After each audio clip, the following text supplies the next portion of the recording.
I can't remember this shit. I thought there was a flag to do it. I thought there was a flag to show you in human readable. H. Little h. Is it big K that I want?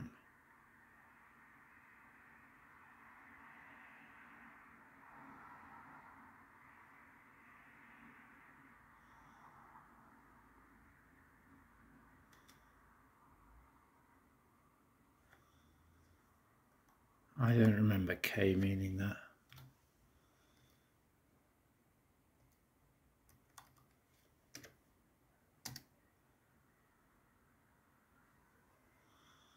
Look at this.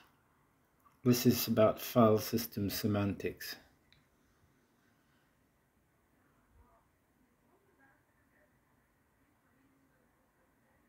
I've got 350 gigabytes on that machine. My phone has 64. I've got 350 gigabytes available. My phone has 64 gigabytes flash card, which is now nearly full because I made a 50-minute video yesterday. I want to do another video about Ebbe Ellsborg, who taught me category theory, and how I got to meet him. I was introduced to him specifically by Robin Milner. When I told Robin that I was going to Bolivia, he said, "Oh, there's this guy who was at Diku or somewhere, and I think Ebbe was a student of Mads Toft,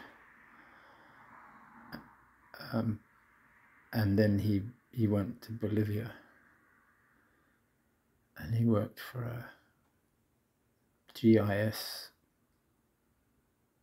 spatial mapping company in Santa Cruz or somewhere, and he had some great job. And Robin put me in touch with him, and so it was Ebbe that I was trying to talk about, that thing that I wrote. So there's a whole story there about how I lost it. I lost it because Ebbe had a party. His birthday is somewhere around the 14th of February. And we went to the jazz club in La Paz. They invited me, God knows how, why. And this coca-chewing monster turned up. But I actually really enjoyed it until I drank too much beer. Everybody was drinking beer, and I had 1 or 2 beers too many, and my mind just dissolved. And it was after that I couldn't remember anything. I couldn't recover any of what I'd done with that algebraic construction that I was so excited about, because I was trying to explain to Ebbe, but it was his birthday and he was getting the beers in, and there was another guy there that I was talking with, and I was trying to persuade Ebbe to do some decent, some maths with me on this thing, because he really is good. He it wasn't him, but he did mention that somebody he did his PhD with had done a categorical semantics for Robin's bigraph calculus.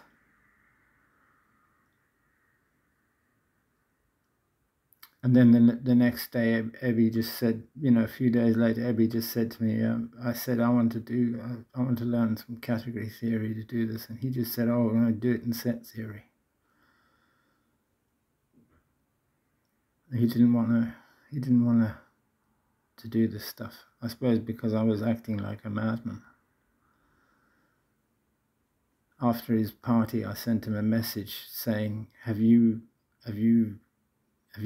solved P is NP yet? Because that was in there. it's to do with the problem of deciding whether a problem is in NP, is itself NP complete or something. And that's your answer. But he didn't want anything to do with it. But he did say that's the algebra of God. I showed him this thing and how it unfolded, and I was interpreting it for him because I had this weird little notation with bin trees. Well, they were bin trees, except they had some of the leaves were black and some of the leaves were white. They were probably just red-black trees.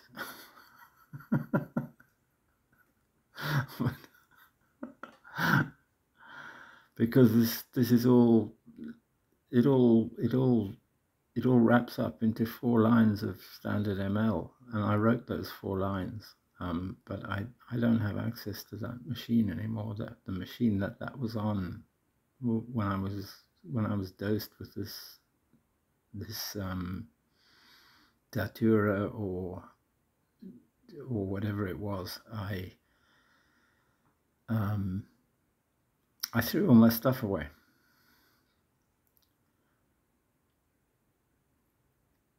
I left my little pink, the machine that had this on was the pink EEE-PC with a fucking 4G modem in it, which just came by accident. I ordered this machine on eBay, and it came with a 4G not 4G, a wireless modem, you know, for communicating with cell towers, not a Wi-Fi. And in those days that was rare, and there were no Linux drivers for it, so I didn't use it. But I was surprised to find this modem in there. And one day, around that time, I got a 1-hour phone call from Nick Thomas, who was just driving in his car on his way back from Martlesham or wherever he worked for this fucking hairdryer repair outfit, BAE's tornado maintenance people. And he just wanted to chat. So he chatted and talked inane shit for an hour, used up all my credit, which was would have lasted me 2 months. I'd spent 100 pesos because Intel were giving a special offer. I'd spend 100 pesos and I had enough phone credit for 2 months or something. He fucker used it all up because he found some cheap service, he said, that he could phone for 10p a minute. So he thought he'd chat with his old friend.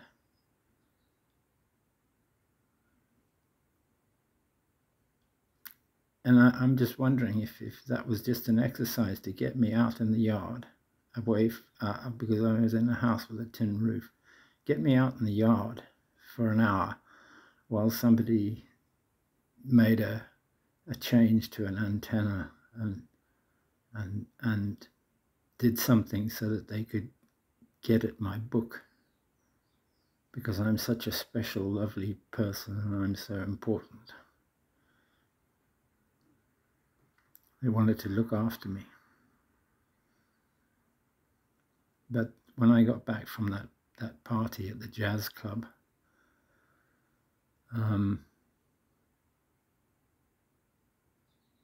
there was nothing left.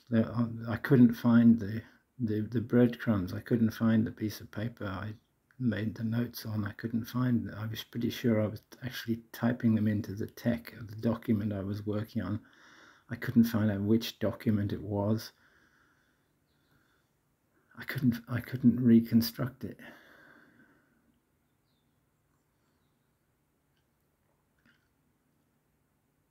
So that's when I switched to after 2 or 3 days of trying these things.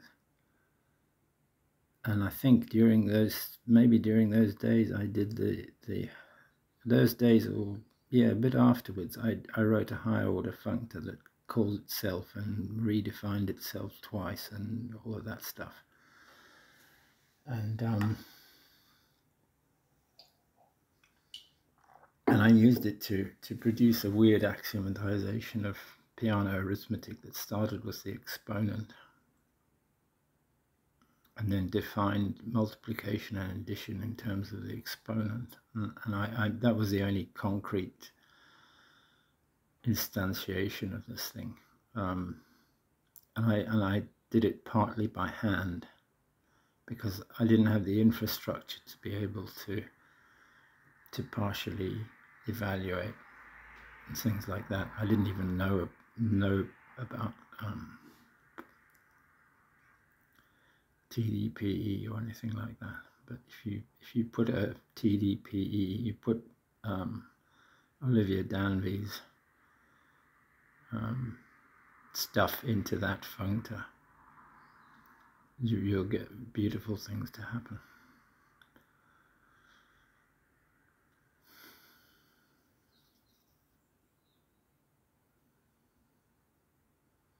What that functor had, I think there were only, the signature was just, I think it was just nil and cons. And if you look at the kind of, you look at the signature of the list functor, what is it? X nil and cons, and it's just a list, right? And back in 1991, I talked to Nick Shaler. This was before. So Nick Shaler I met at IBM when I first worked there. Oh, all the time. He was there all the time I worked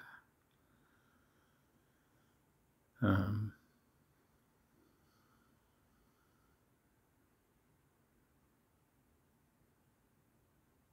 And it was Nick that told me about tech and LaTeX, which, because in the computer industry that stuff was just not very well known.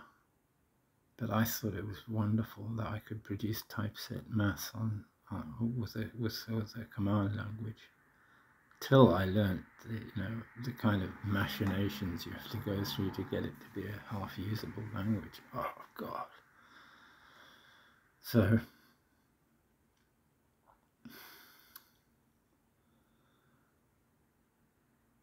that's just a crime. Never mind.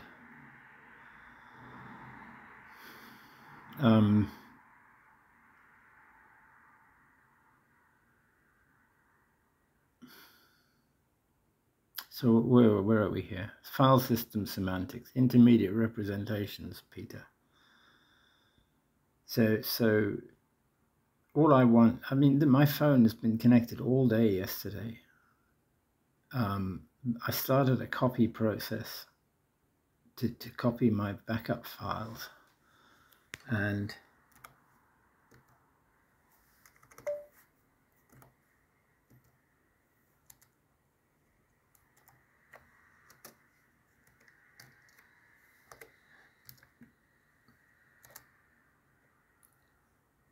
there's a lot of stuff.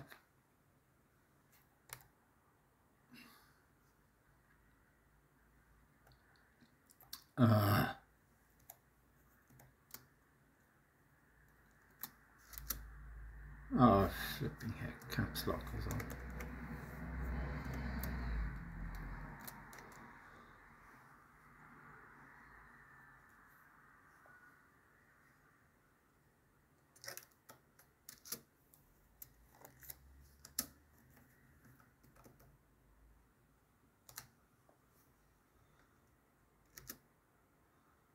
There are a lot of files in there.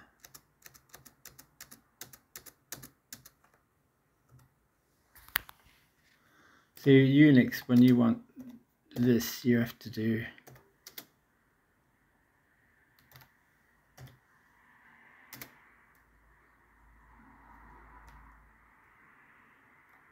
Can I do H?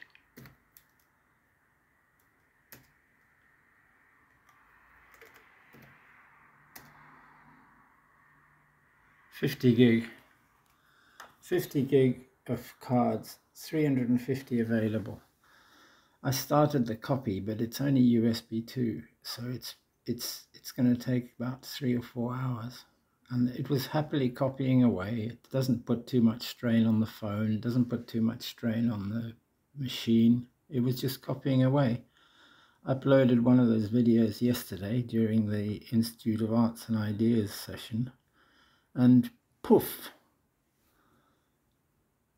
YouTube reboots my phone.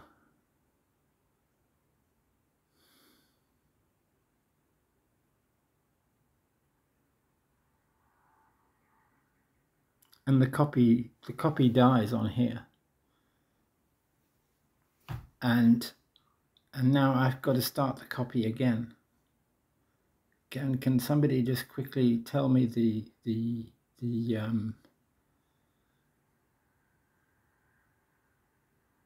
Peter can tell me the canonical way to do this is to use that piece of OCaml code that dude wrote, and I should be running that on my phone.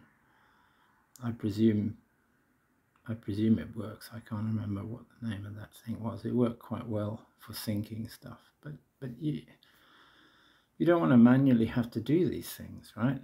A file system is really just a namespace. You don't really care where the data is. Sometimes it's a bit slow, sometimes it's a bit fast, but usually if you keep the most recently used stuff at the top of the stack and then push the other stuff onto the slower, you can you do some evolution of congestion control type thing in there? But why is this shit? Why are we still fucking around copying backups and making backups, oh, because we got the cloud, we're all supposed to be. Well, I tried in London. I tried using Dropbox, and I didn't try Microsoft One because I'm sick of fucking Microsoft. But Linux isn't that much better. But I've noticed that this thing has got live update. Ubuntu Pro client, Snapcraft. Snap allows you to do live update of packages, and that's something that Peter worked on with Mateo Jamnik's husband. What's his name? I can't remember. A guy worked for Microsoft. And Mateo worked. No, Mateo, did she? I don't know. She stayed at the lab. She's probably still there. I didn't see her when I went back.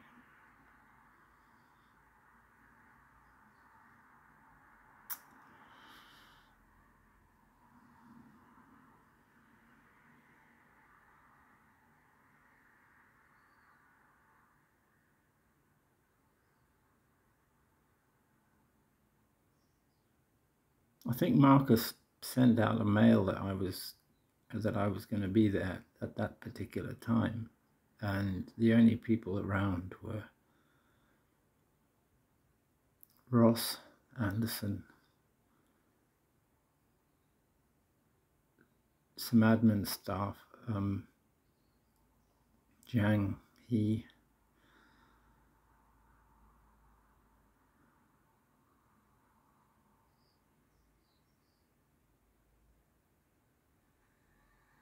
and so the academic staff I saw, it was Ross,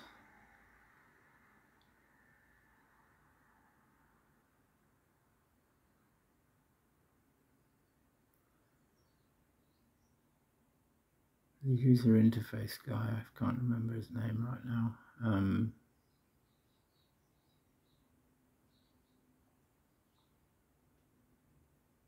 Larry, Marcus obviously, because it was him that I was going to see. And Marcus showed me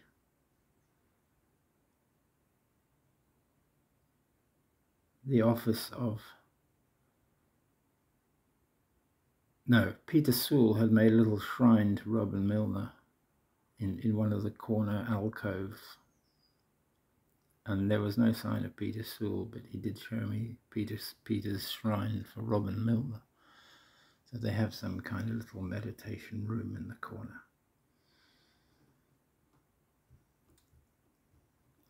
So you're doing all this clever stuff with live update. You're presumably doing these patching running code. That's amazing. But who is that for? Who are you really working for? You're patching the bugs.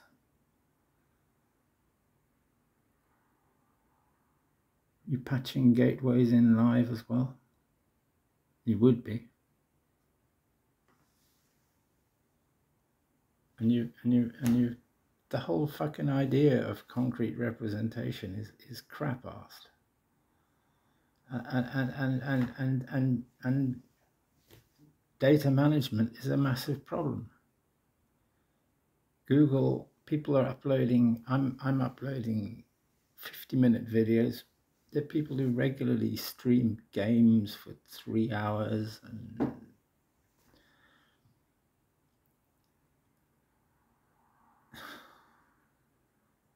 and it's being centrally kept and centrally AI analyzed, and the insanity of this is just staggering.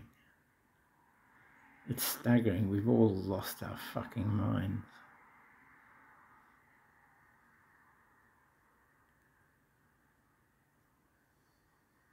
So what have we got to do? What's the copy command that says, okay, just have a look and see, I was copying this before and it got interrupted, so just see how far you got last time and do it again.